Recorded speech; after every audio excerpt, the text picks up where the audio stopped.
jantungku.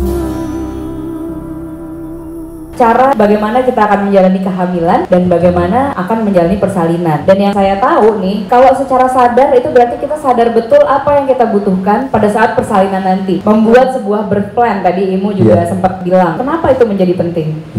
Sebenarnya birth plan itu tidak ada sih persalinan yang benar-benar dapat direncanakan ya. Jadi birth plan itu bukan literally rencana melahirkan, tapi lebih tepatnya itu adalah sebuah afirmasi, vision. Itu sebagai alat komunikasi dan alat edukasi terhadap diri kita sendiri. Jadi ada berbagai macam pilihan dalam persalinan, itu yang perlu kita kupas satu-satu, kemudian kita pertimbangkan masing-masing benefit dan resikonya. Kemudian dari sekian banyak pilihan, kita pilih 3-5 yang cukup mewakilkan kita tuh yang mana. Oke, jadi itu sebenarnya penting untuk mengedukasi diri kita pada saat kehamilan. Mungkin bisa dilihat dari banyak sumber gitu ya. Plus minusnya kita timbang sendiri, ngomongin dengan suami gitu misalnya. Saya kira manfaat utama dari birth plan itu benar sekali yang Ibu bilang, bahwa kita boleh bikin rencana, tapi jarang sekali yang jalannya persis sesuai rencana. Makanya di satu sisi birth plan yang sehat itu harus punya plan A, plan B, plan C. Tapi maksudnya dia perlu punya kayak contingency gitu. Kalau A nggak jalan ya B, kalau B nggak jalan. Nah, gunanya itu apa? Menurut saya satu, untuk mengakui ekspektasi dan harapan kita. Saya pengen mendesainnya seperti ini, pengennya seperti ini, preferensinya seperti ini. Satu. Kedua, untuk mencari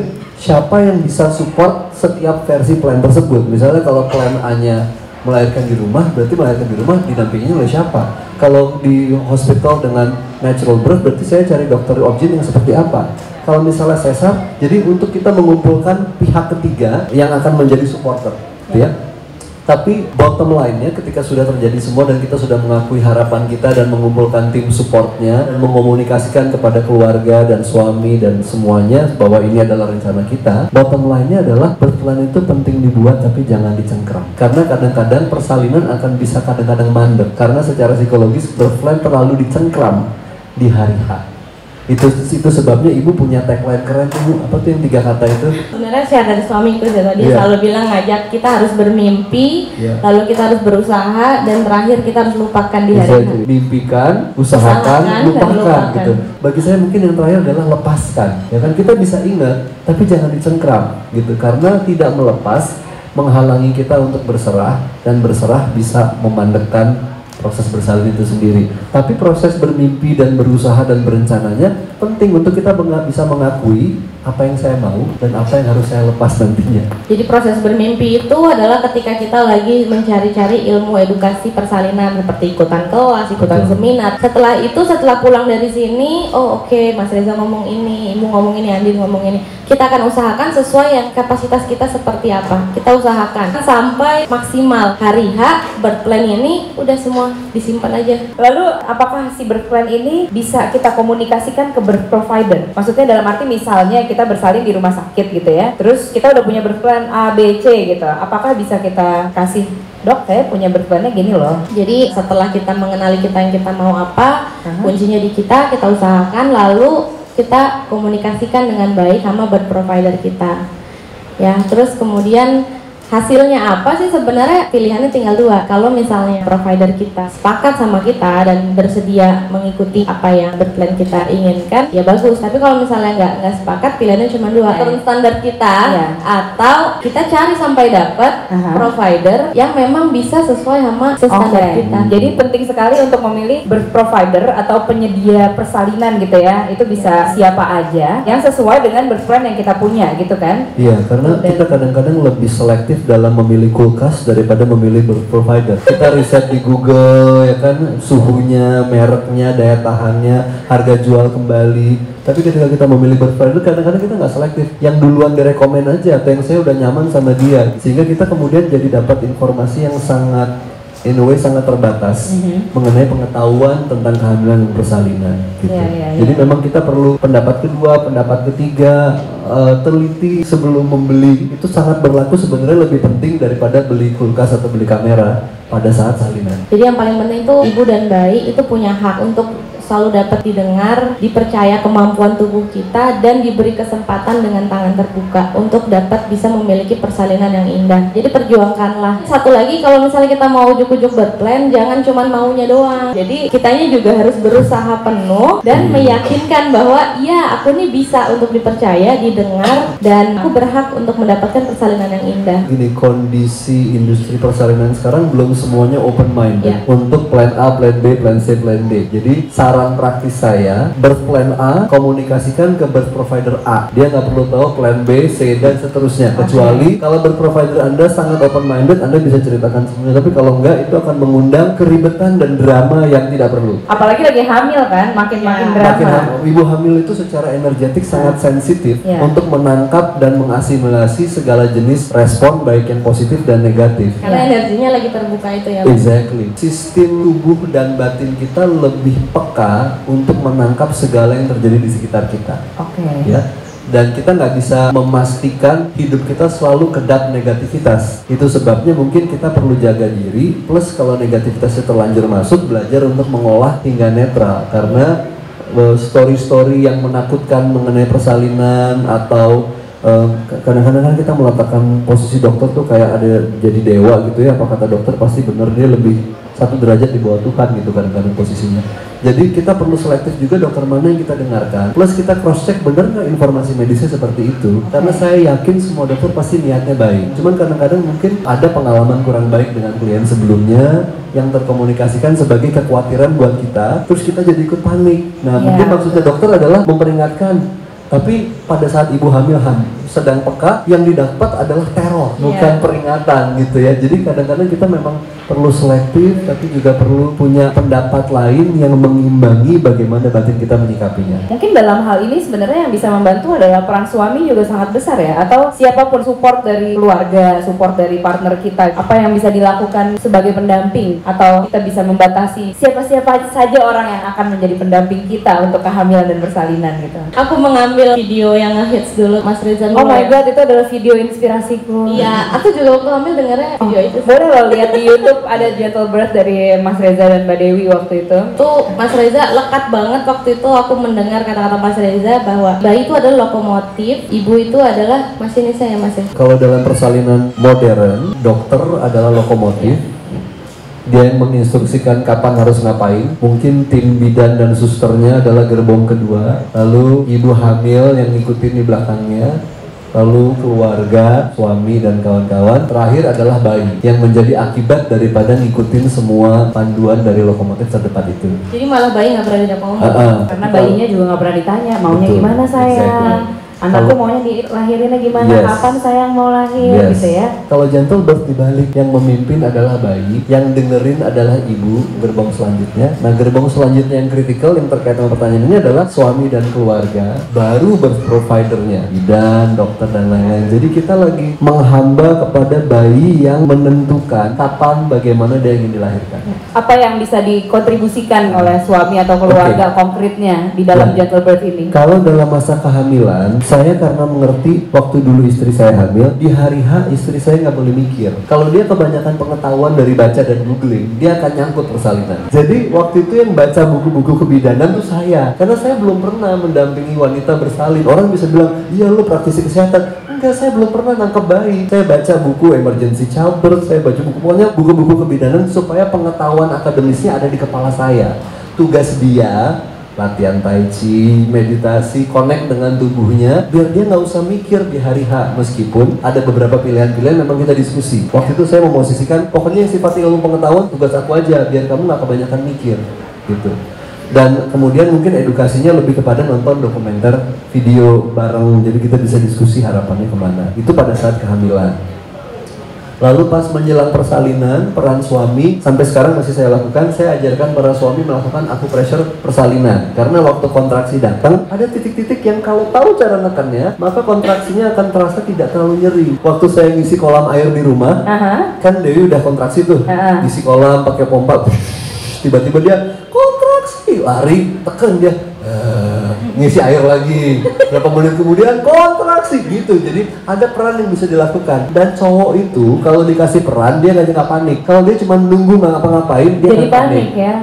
Apalagi kalau waktu dia dilahirkan dia menyimpan bertrauma. Jadi ini pentingnya trauma healing bagi calon ibu dan calon ayah, karena kita nggak tahu waktu kita dilahirkan ibu kita dulu tuh traumatis atau enggak. Dan pada saat momen persalinan ketika kita jadi manusia dewasa, trauma lama itu bisa terpicu di bawah sadar dan kemudian menghambat persalinan anak kita. Jadi di hari H bisa aku proses persalinan, dan selama kehamilan suami juga membersihkan possible birth trauma yang dia punya.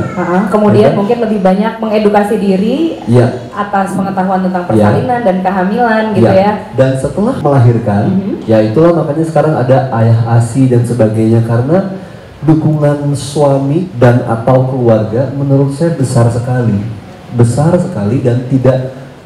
Kita dalam zaman yang agak ironis nih. Wanita kehilangan koneksi dengan kebijaksanaan alamnya buat melahirkan, suami kehilangan kesadaran untuk peduli dan mau tahu dan mau terlibat. Gitu. Jadi kombinasi dari dua ini menyebabkan persalinan yang tidak terlalu ramah jiwa. Itu yang kita berusaha ingatkan kembali dengan Gentle Birth, bahwa suami Anda bisa terlibat lebih banyak daripada yang kita pikir selama ini, selain nyari duit buat beranak. Itu kan biasanya perannya dijalankan gitu kan, saya nyiapin uangnya, kamu yang bersalin. Banyak yang ketawa tuh Mas. Iya, padahal kan bayi itu 50% saham suami, 50% saham istri. Harusnya sama aja ya Mas. Harusnya sama aja gitu menurut saya. Kita bisa berganti peran, tapi suami itu nggak jadi feminin kok. Kalau dia terlibat dalam mendukung istrinya, itu akan menyebabkan istrinya lebih nyaman dan tumbuh kembang anak juga jadi lebih baik. Jadi gentleman do gentle birth. Ya, keren juga tuh. Iya. Wah, pinter ya bikin quote gitu ya Mo ya. Belakangan ini beberapa akun Instagram juga banyak sekali yang kalau lahiran didampingi oleh yang namanya dula. Nah, kalau nggak salah Imu juga adalah seorang dula juga ya Mo ya, pendamping persalinan. Mungkin di sini banyak yang nggak tahu atau menemukan ganjalan-ganjalan dalam menjalankan birth plan-nya, atau mungkin ngerasa kayaknya kurang maksimal di dalam persiapan nanti persalinannya, sehingga kok kayaknya pengen didampingi sama orang yang benar-benar bisa menenteramkan hati pada hari H. Seberapa pentingnya sih kita punya pendamping persalinan seperti dula ini gitu? Dula itu sebenarnya seorang pendamping persalinan profesional, orang di luar daripada keluarga suami yang dapat mendampingi persalinannya. Tapi sebenarnya dula itu support semuanya. Jadi kalau misalnya wedding itu ada wedding organizer, dula itu sifatnya bisa jadi birth organizer. Jadi bukan hanya ibu dan bayi yang didukung, disupport, tapi juga ayah dan keluarganya. Jadi kita kadang-kadang suka lupa bahwa kepanikan dalam melahirkan itu yang kita fokus hanya bagaimana cara ibu melahirkan. Tapi sebenarnya kita juga lupa bahwa ayah tidak kalah pentingnya dan tidak kalah paniknya juga sama ibunya, tapi dia cool aja, gayanya beda aja, cuman sebenarnya dia juga memiliki kepanikannya tersendiri. Bagaimana orang yang lagi panik terus dikasih tugas harus support istrinya, jadi panik ya gitu deh gitu ya.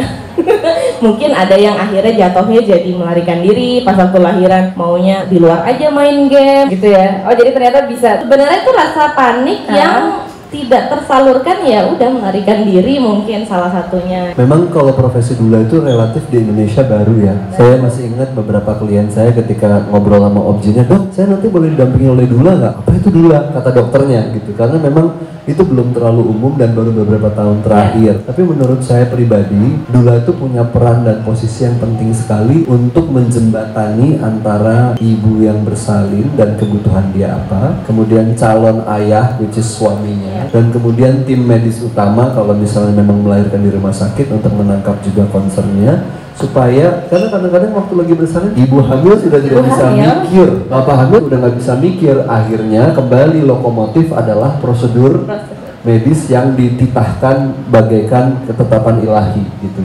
Nah, di dalam ini menurut saya dula bisa membantu menangkap kebutuhan dan mencocokkan mungkin dengan ekspektasi dalam birth plan dan sebagainya, tapi menjadi jembatan lah pihak yang tidak memihak kiri, tidak memihak kanan. Ketika ada keputusan krusial yang harus dibuat terkait dengan persalinan, maka akan ada mediator yang bisa membantu. Meskipun mungkin seberapa banyak akhirnya bantuannya tergantung juga, kadang-kadang kalau persalinannya udah lancar, nggak selalu harus aktif.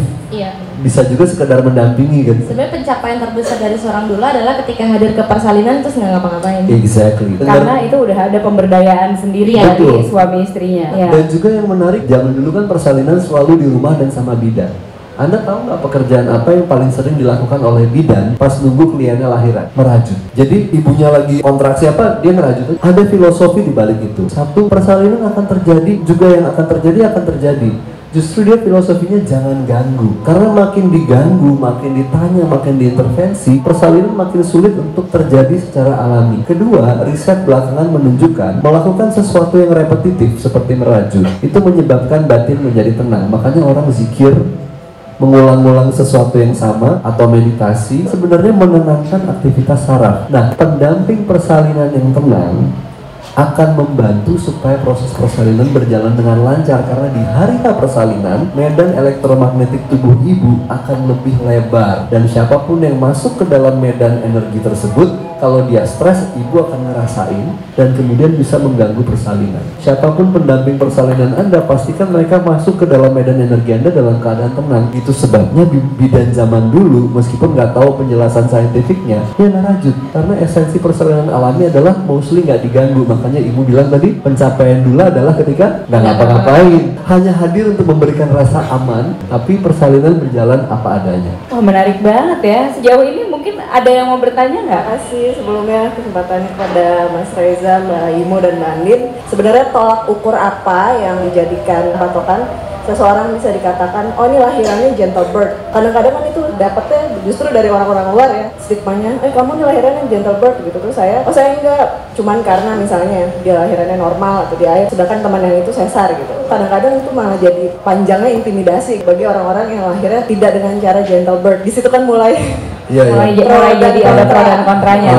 Mommy war ya, mommy war ya. Mana menjelaskan kepada ya teman-teman sejawat atau misalnya yang lagi pada hamil juga bilang gentle birth itu nggak sesusah itu gitu. Ada teman yang suaminya nanya ke saya, ribet gentle birth gitu. Udah biarin istri gue nggak usah di gentle birth karena ribet gitu, persiapannya panjang gitu. Jadi gimana menjelaskannya yang simple tapi ngena gitu. Saya kira pasti ibu dan saya punya perspektif masing-masing mengenai ini. Mungkin ibu dulu, saya dulu. Kalau aku sih sesimpel kalau misalnya abis bersalin terus banyak pertanyaan yang I wish aku melakukan ini, I wish aku tahu sebelumnya. Itu sebenarnya salah satu tolak ukur buat diri sendiri ya. Jadi artinya ada penyesalan gitu. Ada penyesalan. I wish aku tahu bahwa misalnya induksi itu begitu rasanya. Dari situ tolak ukur kepada diri sendiri bahwa oke, mungkin bukan artinya persalinan tidak gentle, tapi mungkin ada sesuatu yang hilang di situ.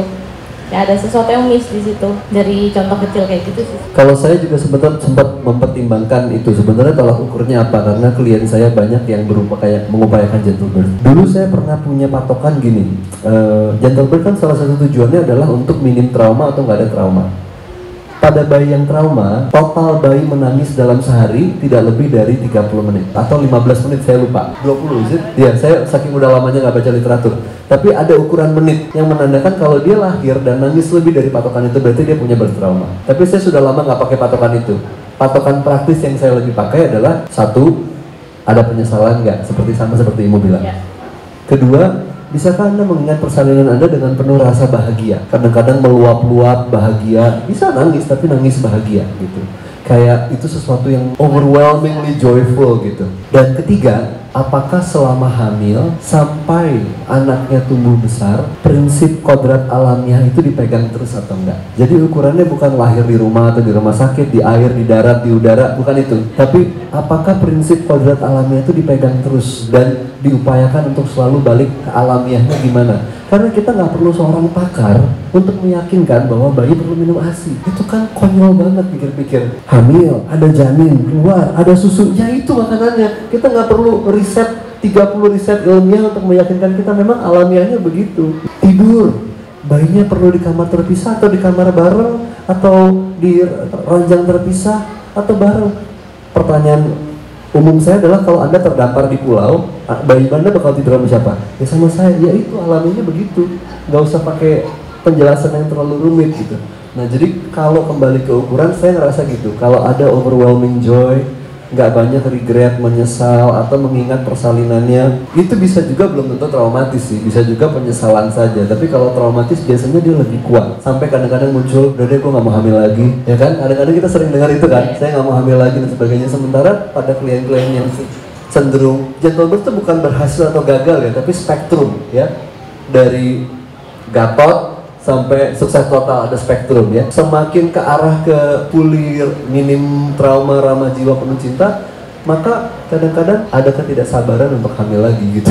Oh my Kadang-kadang God. tanpa bermaksud menyindir kemanapun. Baru tadi pagi soalnya ada di kita lagi WhatsApp ada di grup, gosip WhatsApp ya. terus tiba-tiba Imu lagi share sesuatu, aku komen, gila gue gak sabar pengen hamil lagi.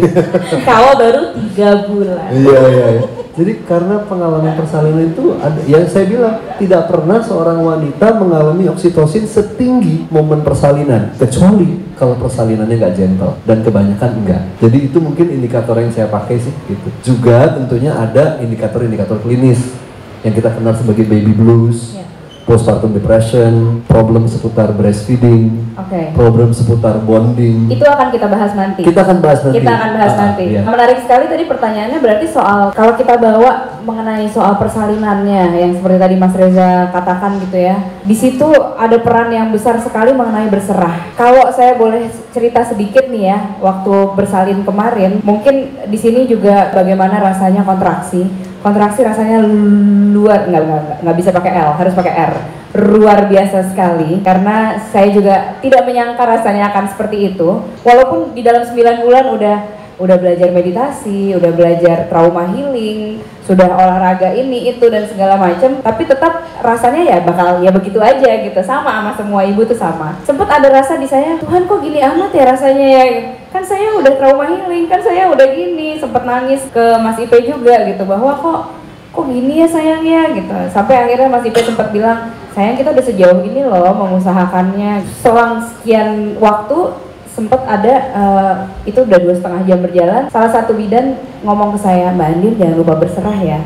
Pada detik itu ada satu hal yang saya pikirin, dari tadi saya egois banget ya. Sebenarnya ini kan bukan tentang saya, bukan tentang bagaimana saya ngerasain ini tentang anak saya lagi mau keluar, dia lagi nyari jalan keluarnya, ya saya harus nyerahin aja ke dia. Tuhan lagi percaya kok sama saya untuk supaya saya jadi fasilitatornya dia. Dan akhirnya ketika saya berusaha untuk mengejar, kalau nggak keluar, begitu saya, Tuhan terserah deh, keluar gitu, begitu saja. Dan itu tuh rasanya udah luar biasa, ajaib. Saya udah nggak ngerti namanya apaan, karena begitu saya, ayo keluar, dia nggak keluar. Begitu saya, udah Tuhan terserah, dia keluarnya kayak roket, kurang dari berapa detik dia udah langsung keluar. Jadi saya ngerasa ini begitu pentingnya surrender di dalam paham gentle birth ini. Dan mungkin Mas Reza bisa share, Imu juga bisa share bagaimana pentingnya surrender. Mungkin Imu juga dari pengalaman Imu juga gitu ya, bagaimana sih caranya berserah. Jadi kalau balik ke lokomotif, bahwa bayi adalah lokomotif ya Bu ya, di depan bayi itu kan nggak mimpin rapat ya, calon bapak, calon ibu, mari kita bahas bagaimana gue mau dilahirkan nih ya, tolong siapin ini login, enggak kan. Dia kan muncul dalam bentuk feeling dan bisikan-bisikan halus yang kadang-kadang kita nggak tangkep gitu, ya kan. Jadi dia kayak pemimpin perusahaan, kita ngikutin dia, tapi dia agak jelas message-nya apa, agak kabur-kabur gitu ya. Jadi seringkali orang tua dalam rangka meriset dan mengembangkan pilihan dan merancang birth plan, kadang-kadang suka merasa otomatis, dan ini manusiawi, bahwa ini adalah rencana saya. Dan karena merasa ini rencana saya, mereka punya rasa kepemilikan emosional terhadap rencana tersebut, sehingga hari H ya pengennya rencana ini jadi dong. Persalinan tuh di momen terakhir kita suka lupa karena udah berapa bulan jadi pihak yang kelihatan secara kasat mata, nulis birth plan, kontak birth provider. Kita bisa ngerasa ini kayak perusahaan kita. Kita lupa CEO-nya adalah si kecil itu yang suaranya kadang-kadang nggak kedengeran, dan kita lupa untuk mengembalikan tampuk kekuasaan ke dia. Apalagi kalau kita sudah begitu yakin ini harus terjadi, kemudian kita membayangkan, kita tulis, kita gambar, kita ulang-ulang, maka harapan itu bisa jadi menguat. Semakin kuat harapan, semakin sulit melepaskan. Nah di hari H dan menjelang hari H, biasanya kalau di ukuran kehamilan kalian di 36 minggu tuh, Ya pada saat waktu ada nesting, mungkin Mbak Ibu bisa jelasin sedikit nesting apa sebelum saya jelasin surrendernya. Aku mau cerita dulu soal beberapa waktu lalu pas sudah 30 ya kurang lebih segitu ya, 35 minggu. Waktu itu masih kerja sampai pol-polan. Mas Reza ini gimana ya gitu, sampai akhirnya Mas Reza bilang, Andin sudah waktunya kamu nesting gitu kan. Tapi nesting tuh gimana ya, apa di rumah tidur-tiduran aja atau bagaimana gitu. Sampai akhirnya datangnya dari mana saya nggak tahu, ada rasa memang tidak ingin pergi kemana-mana gitu. Saya pengen romansa-romansaan aja, saya dan bayi saya gitu. Plus kamu laporkan waktu itu lagi rajin ke toko furniture. Iya itu aneh ya, iya, tiba-tiba berbenah rumah. kamar, tiba-tiba pengen ngerapihin rumah gitu kan. Jadi bolak-balik seminggu 2 kali waktu itu ke toko furniture. Apakah itu ada hubungannya dengan persalinan? Ya, berhubungan sekali sih. Emang nesting itu terjadi. Dan kalau di kasus aku sih nesting ya kayak Andin sama. Kalau waktu itu nyuci gorden, tiba-tiba apa sih nyuci gorden? Itu Mas itu yang nyuci gorden. Dia nesting. Jadi nesting itu bahasa Inggris artinya sangkar kan kalau nest ya. Jadi refleks untuk membuat sangkar, untuk menyambut kehadirannya. Ketika itu terjadi sebenarnya insting menuju persalinan sudah teraktivasi ya.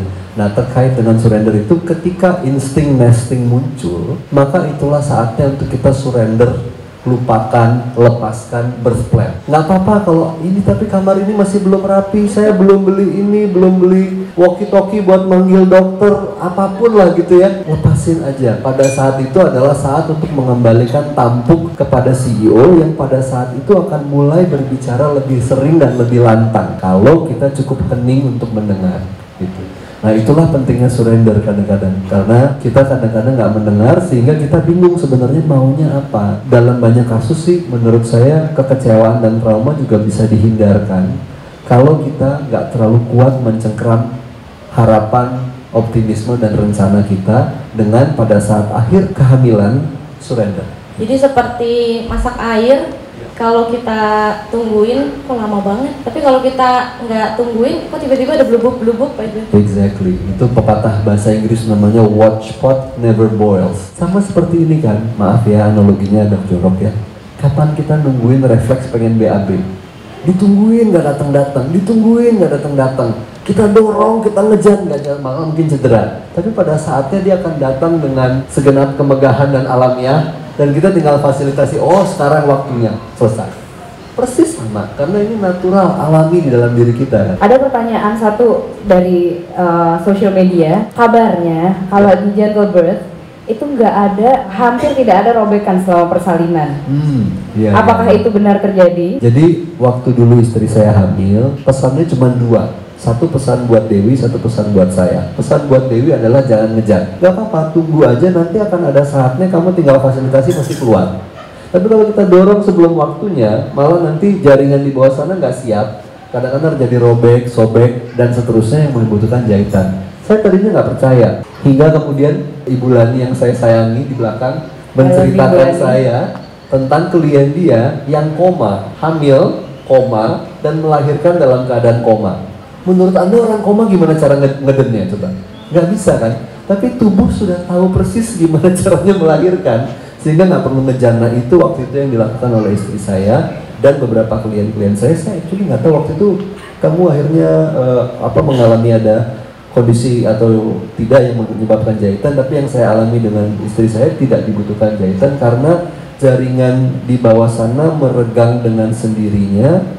Sehingga meskipun mungkin ada robek sedikit, dia tidak butuh jahitan. Otomatis ketika nutup lagi, dia akan heal dengan sendirinya. Jadi mungkin karena relax sekali gitu ya Mas ya? Relax dan kita nggak paksa gitu. Jadi memang salah satunya adalah ketika kita dengerin tubuh, ya kita tunggu aja pada waktunya gitu. Tubuh akan memfasilitasi. Sebenarnya seperti buang air besar, sebenarnya kita bisa coba sih di rumah. Kalau nggak pakai mengejar, masih bisa keluar nggak? Ternyata masih bisa keluar. Iya. Jadi kalau misalnya mengejar, bahkan saya pun bisa berlatih bersalin kalau itu cara latihannya. Ayo Mas, Mas Reza.